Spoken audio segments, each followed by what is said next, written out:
Hello friends, welcome to GATE and ESC mechanical in 10। तो दोस्तों, आज के इस 10 मिनट के वीडियो में मैं आपको पढ़ाने जा रहा हूँ transverse load and it's effects.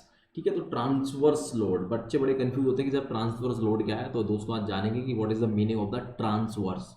Now आगे मूव करते हैं दोस्तों। ये स्लाइड मेरा लिटिल इंट्रोडक्शन है। अगर आपको मेरे वीडियो अच्छे लगते हैं दोस्तों तो आप मुझे अनअकैडमी के इस लिंक पे फॉलो कर सकते हो। ये लिंक दोस्तों यहाँ पे दिया हुआ है हेयर।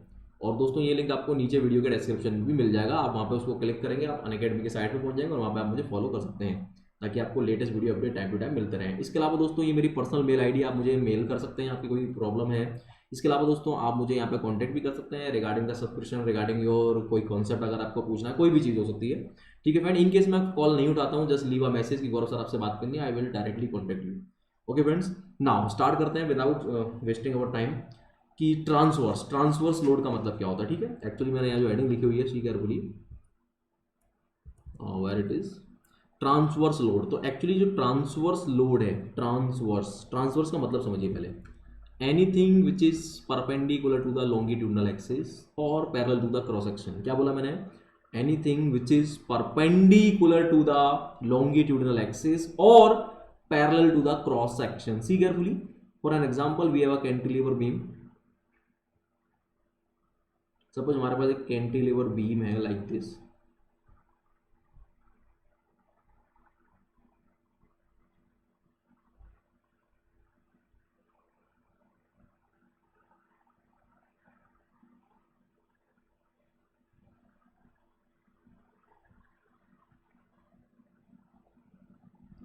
सी फ्रेंड्स, ये हमारी एक कैंटिलीवर बीम हो गई और ये दोस्तों इसका लॉन्गिट्यूडिनल एक्सिस हो गया। क्या हो गया? Longitudinal axis. ठीक है, लॉन्गिट्यूडिनल एक्सिस। तो here this is longitudinal axis. बाकी लॉन्गिट्यूडिनल एक्सिस एक्चुअल में क्या है, इसकी क्या डेफिनेशन है, वो दोस्तों मैंने अनअकैडमी के let's crack GATE and ESC channel पे सॉम के वीडियो में बखूबी बना रखा है, आप उसको वहां पे पढ़ सकते हैं डिटेल में। तो दोस्तों ये लॉन्गिट्यूडिनल एक्सिस है। तो anything which is perpendicular to longitudinal axis और पैरेलल, यहां पे ये क्रॉस सेक्शन होगा इसका, this is the cross section, here this is the cross section of this body. ठीक है, तो anything which is perpendicular to the longitudinal axis and perpendicular to the longitudinal axis and parallel to the cross section is termed as transverse. Transverse यानी जिस चीज के आगे transverse हमने लगा दिया, इसका मतलब क्या है दोस्तों? इसका मतलब है वो पर्टिकुलर चीज, देखो यार ध्यान से, अगर मैंने किसी चीज के आगे ट्रांसवर्स लगा दिया, ट्रांसवर्स, तो इसका मतलब है वो परपेंडिकुलर होगा लॉन्गिट्यूडनल एक्सिस के, लॉन्गिट्यूडिनल एक्सिस के, या पैरेलल होगा एक तरह से क्रॉस सेक्शन के और द सेक्शन, क्रॉस सेक्शन के। ये दो बातें आपको ध्यान रखनी है। यानी अब यहाँ पे मैं कुछ भी लगा सकता हूं, मैंने बोल दिया ट्रांसवर्स लोड, यानी इस बात का मतलब होगा वो लोड लॉन्गिट्यूडनल एक्सिस के परपेंडिकुलर होगा और क्रॉस सेक्शन के पैरेलल होगा। मैंने बोल दिया ट्रांसवर्स मूवमेंट, यानी वो मूवमेंट लॉन्गिट्यूडनल एक्सिस के परपेंडिकुलर होगा, क्रॉस सेक्शन के पैरेलल होगा। मैंने बोल दिया ट्रांसवर्स प्लेन, यानी वो प्लेन लॉन्गिट्यूडनल एक्सिस के परपेंडिकुलर होगा और क्रॉस सेक्शन के पैरेलल होगा। आ रही दोस्तों पास में? तो ट्रांसवर्स का मतलब होता है anything which is perpendicular to the longitudinal axis and parallel to the cross section. For an example, अब मैं यहाँ पे एक लोड लगाने जा रहा हूँ दोस्तों। इससे पहले मैंने एक्सियल लोड के बारे में बताया था। एक्सियल लोड बेटा क्या था? एक्सियल लोड क्रॉस सेक्शन के परपेंडिकुलर था। अगर देखिए, अगर मैं इस तरह से यहाँ पे लोड लगा दूंगा लाइक दिस, मेरा लास्ट वीडियो इसी के ऊपर था, पी लिख दिया मैंने यहाँ पे, तो क्या होगा? जैसे मैंने यहाँ पे पी लिखा दोस्तों, व्हाट विल हैपन? ये पी लिखते ही ये लोड कैसा हो गया दोस्तों? ये लोड क्रॉस सेक्शन के परपेंडिकुलर हो गया और एक तरह से इसके कोइंसाइड कर रहा है, हालांकि बट हो सकता था ऊपर नीचे भी हो जाए तो पैरेलल भी बन जाता है ये। तो दोस्तों परपेंडिकुलर हो रहा है, नहीं तो ये लोड नहीं है साहब, ये तो एक्सियल लोड है। ट्रांसवर्स लोड क्या होगा फिर? इसी लोड पी को बेटा कुछ इस तरह से लगाइए, सामने देखेंगे लाइक दिस, ऊपर से लगाइए ऐसे करके, ये बन गया लोड पी। अब दोस्तों ये कैसा लोड है? ये लोड ट्रांसवर्स लोड को रिप्रेजेंट कर रहा है। कैसा लोड है दोस्तों ये? This is an transverse, this is a transverse load. ये एक ट्रांसवर्स लोड है। क्यों? क्योंकि चेक करो, ये लॉन्गिट्यूडनल एक्सिस के परपेंडिकुलर है। देख चेक करो, इसका एंगल लॉन्गिट्यूडनल एक्सिस से कितना बनेगा? 90 डिग्री बनेगा। और ये कहाँ जा रहा है? क्रॉस सेक्शन के पैरेलल जा रहा है। मतलब अब उसके लिए आपको ट्रांसवर्स व्यू देखना पड़ेगा। ट्रांसवर्स व्यू में आपको क्रॉस सेक्शन दिखाई देगा, या आप इसको साइड व्यू भी बोल सकते हैं। लेट अस अज्यूम ये बीम का क्रॉस सेक्शन है। तो दोस्तों इस लोड की लाइन ऑफ एक्शन कैसी समझाता हूँ मैं आपको, देखिए ध्यान से। इस लोड की लाइन ऑफ एक्शन कुछ इस तरह से है। ये तो हो गया क्रॉस सेक्शन, और ये इस सेक्शन के हो गए ट्रांसवर्स एक्सिस। देखिए ट्रांसवर्स एक्सिस का मतलब वो एक्सिस जो लॉन्गिट्यूडनल एक्सिस के परपेंडिकुलर होंगे और क्रॉस सेक्शन के पैरेलल। चेक करो, ये क्रॉस सेक्शन ही तो है। This is the cross section, this is the cross section of the body, this is the cross section of the body, और इनको हम क्या बोलते हैं, इनको ट्रांसवर्स एक्सिस बोलते हैं। तो चेक करो, ये पैरेलल ही तो है, एक हॉरिजॉन्टली पैरेलल है, एक वर्टिकली पैरेलल है। क्रॉस सेक्शन के पैरेलल है दोनों प्लेन, दोनों ये एक्सिस जो है, इसीलिए इनको ट्रांसवर्स एक्सिस बोलते हैं। तो दोस्तों ये जो P है, तो फ्रंट व्यू से देखने में तो ऐसा दिखाई दे रहा है, ये फ्रंट व्यू है एक्चुअली, और साइड व्यू से देखने में ये P दोस्तों यहाँ पे लगा हुआ है।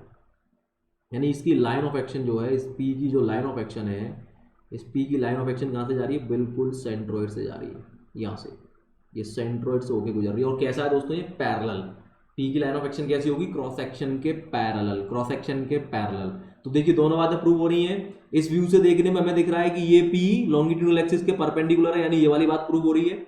और इस वाले व्यू से हमें क्या दिख रहा है कि ये P इस क्रॉस सेक्शन के पैरेलल है, यानी कि ये कैसा लोड है, P यहाँ पे कैसा लोड है दोस्तों, P यहाँ पे एक ट्रांसवर्स लोड है। यस, इसको हम ट्रांसवर्स लोड, या चूंकि अब ये कैसा है, क्रॉस सेक्शन के पैरेलल है दोस्तों। और दोस्तों जो लोड क्रॉस सेक्शन के पैरेलल होता है उसको शीयर बोलते हैं। तो ठीक है दोस्तों, इसको आप चाहो तो ट्रांसवर्स शीयर लोड भी बोल सकते हो। क्या बोल सकते हो, ट्रांसवर्स शीयर लोड। तो ये क्या है दोस्तों, ये कुछ और नहीं है, this is the transverse shear load. यानी P is nothing, it is the transverse shear load, क्योंकि शीयर इफेक्ट दे रहा है इसलिए इसको ट्रांसवर्स शीयर लोड बोलते हैं। अब दोस्तों इससे होगा क्या, ये क्या क्या चीजें डेवलप करेगा, इफेक्ट क्या है इसके। तो दोस्तों स्ट्रेस के रूप में दो इफेक्ट देगा, स्ट्रेसेस के रूप में दो इफेक्ट देगा। लेट अस अज्यूम इसका क्रॉस सेक्शन एरिया A है, तो दोस्तों एक तो बन जाएगी shear stress, tau equal to P/A simply. चूंकि ये डायरेक्टली एक्ट कर रहा है क्रॉस सेक्शन पे, इसलिए इसको बोलेंगे डायरेक्ट शीयर स्ट्रेस। ऐसे ही बेटा मैंने लास्ट लेक्चर भी बनाया था जिसमें मैंने डायरेक्ट नॉर्मल स्ट्रेस के बारे में बताया था। तो यहाँ पे ये क्या कहलाएगी, it will be termed as direct shear stress. तो एक इफेक्ट तो आएगा दोस्तों इसका डायरेक्ट शीयर स्ट्रेस, नंबर 1। दूसरा इफेक्ट दोस्तों ये आएगा, चेक करो, ये जो P है ये इस बीम को इस तरह से नीचे भी ढकेलेगा, इस पे एक बेंडिंग मूवमेंट भी आएगा लाइक दिस। ये इस बीम को इस तरह से नीचे ढकेलने का प्रयास भी करेगा। Are you getting my point. ये इस तरह से बीम के अंदर बेंडिंग भी डेवलप करेगा, और ये कुछ और नहीं है, कैंटिलीवर बीम है जो हमने कॉलेज में पढ़ते हैं। तो दोस्तों याद करिए, कॉलेज में हम पढ़ते थे इस तरह के बीम्स को, तो हम SFD और BMD बनाते थे, shear force diagram and the bending movement diagram. क्यों बनाते थे, क्योंकि शियर फोर्स एक्ट करता था, प्लस इसके साथ साथ P into L, late us assume ये जो लेंथ है यहाँ से लेके यहाँ तक ये L है, तो दोस्तों P इंटू एल क्या बन गया, एक तरह का बेंडिंग मूवमेंट बन रहा है। तो दोस्तों बेंडिंग मूवमेंट भी आ रहा है इस पे, जब बेंडिंग मूवमेंट आ रहा है तो दोस्तों बेंडिंग स्ट्रेस भी आएगी। तो यानी कि दोस्तों जब ट्रांसवर्स शियर लोड होता है तो दो इफेक्ट प्रोड्यूस होते हैं। The very first is the direct shear stress, that is the P/A simply, where P is the parallel load, इस एरिया के पैरेलल है इसीलिए इसको शियर बोल रहे हैं। दूसरा इफेक्ट क्या आएगा दोस्तों, ये तो पहला इफेक्ट हो गया। दूसरा इफेक्ट क्या आएगा, दूसरा इफेक्ट आएगा बेंडिंग स्ट्रेस। तो सिग्मा बेंडिंग वैल्यू क्या हो जाएगी, M/I इंटू वाई। यानी कि जब भी किसी बॉडी के ऊपर ट्रांसवर्स शियर लोड होता है तो दोस्तों हम दो इफेक्ट चेक करते हैं, एक शियर स्ट्रेस और एक बेंडिंग स्ट्रेस। इसीलिए दोस्तों शियर स्ट्रेस के लिए हम एक तरह से SFD बनाते हैं, शियर फोर्स डायग्राम, और बेंडिंग स्ट्रेस के लिए हम लोग बनाते हैं बेंडिंग मूवमेंट डायग्राम। ठीक है, इसीलिए SFD और BMD एक तरह से बनता है जब भी इस तरह का बीम होता है। ठीक है, BMD, ये दो चीज हम बनाएंगे। ठीक है फ्रेंड्स, तो कुल मिला के इफेक्ट हो गए दो। तो दोस्तों ये था एक ट्रांसवर्स शियर लोड के बारे में। बाकी अगर आपको डिटेल्ड स्टडी करनी है दोस्तों तो you can come on the Unacademy plus पे आ जाइए। प्लस के सारे बेनिफिट्स आपको मिलेंगे वहाँ पे। मेरा कोड यूज़ कर सकते हैं GPS Live 10% डिस्काउंट के लिए। बाकी ये सारे सब्सक्रिप्शन की लिस्ट यहाँ पे लिखी हुई है दोस्तों, मेरा कोड यूज़ कर लीजिएगा, 10% डिस्काउंट मिल जाएगा आपको। ठीक है, और इसके अलावा कोई भी दिक्कत है, कोई क्लियरेंस चाहिए तो दोस्तों आप डायरेक्टली मुझे कॉल भी कर सकते हैं मेरे नंबर पर 9897104566 पर। ठीक है फ्रेंड्स, तो आई होप कि अच्छा लगा होगा। अच्छा लगा तो दोस्तों लाइक कर दीजिए, सब्सक्राइब कर लीजिए। ठीक है फ्रेंड, और मेरा कोड याद रखेंगे GPS Live। चलिए दोस्तों, तब तक के लिए धन्यवाद, मुलाकात करेंगे नेक्स्ट वीडियो में। जय हिंद, जय भारत।